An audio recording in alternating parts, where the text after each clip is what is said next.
So it's now 7:18. We've done some exploring. We went up around these big boulders and we're able to get up on boulders on the other side of that, and just you could see you were like 50 feet above the path, and you could see if someone were walking for about 80 yards, you could kind of see them and they wouldn't even know you're there. Great spot if you're gonna, shoot at the enemy or something like Seth was mentioning. But we went into the little cave, not much, just someone's had fires there, and then around this edge too, around the edge of it, they've had fires up under there, which is perfect to be completely out of sight, and also to keep the fire going even in the rain. We actually, I think, pitched this tent in 10 minutes. I think we could probably if we wanted to be timed and Seth was focused, we could pitch this tent in 6 minutes. But it's quick, and it kind of blends in. I mean, someone walking on this path way down here, it's another 20 feet, right? Even if someone come through here, which is very unlikely, and there sure isn't going to be someone come through that's with the Swiss, DNR, Department of Natural Resources, and say, you can't camp here. But even if someone came through, I'm going to go down here on the path and see what they could see. We are even more still than we were last night, I think. So there's the path, the magical path that I want to bring Laura down. Oh yeah, if someone walked through here and we're not making noise, they wouldn't even, can you even see it? So you're walking along, you would have to look up there.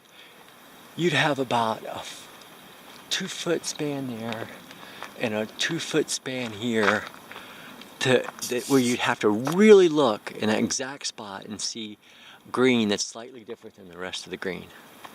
I really would have liked to got a moss green tent, but anyway, I got a pretty camouflage tent because, watch, I'm going to zoom in.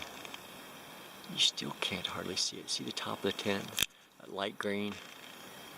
I mean, we are seriously camouflaged here.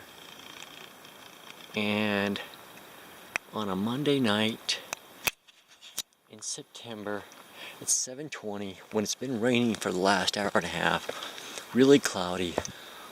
I don't think anybody is coming by here. I think we've got the ultimate in privacy, stealth camping yet. Beautiful nature all around. And another thing, I don't know if I pointed out earlier, is having a small fire right there. As long as we put it out before we go to sleep, obviously.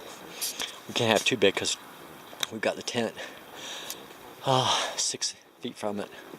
So we'll have a small fire for an hour or two until we get tired. I mean, it's really a nice night. We're down in the valley, so the temperatures here right now, I would say the temperature here is about 67. We've been moving around, we're pretty active, but I would still say it's about 67. We're still in our really thin t-shirts. So I mean, we could go up in here. We could even have possibly, the tent up here would have been too easily seen. That's a perfect spot down there.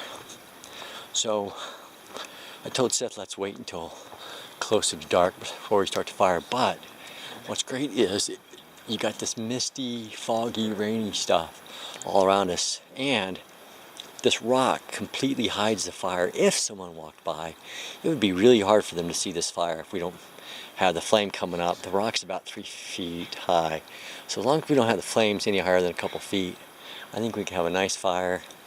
And Seth loves to light little fires, and hey, who doesn't? I mean, it's part of, this is the beginning of man, right? Fire, cooked food, enlarged brain. Anyway, so we're gonna light this fire in about 20 minutes, and we're completely set up for the rain. It will not get into us. Our gear's all laid out in here. We got, I've even got a little light that goes up above, like a little light that hangs out on the top and glows down on everything. But we've got our pillows kind of set up, our sleeping pads. It's hard to see this, I know. But we could be in here in bed in 5 minutes. So we're pretty set. The only thing that's outside right now is our trekking poles, and they can get as wet as they want to get. It won't bother them. So here we are. Sorry to keep talking about it, but here we are in our magical little world. We will probably have a fire from 8 to 10-ish, because it's been a great day and we feel good, even though we hiked a good bit of the day. But anyway, I don't want to keep talking because people are probably getting bored. Plus, this is my last good battery, and we got to get through tomorrow, and there's supposed to be some other cool things to see.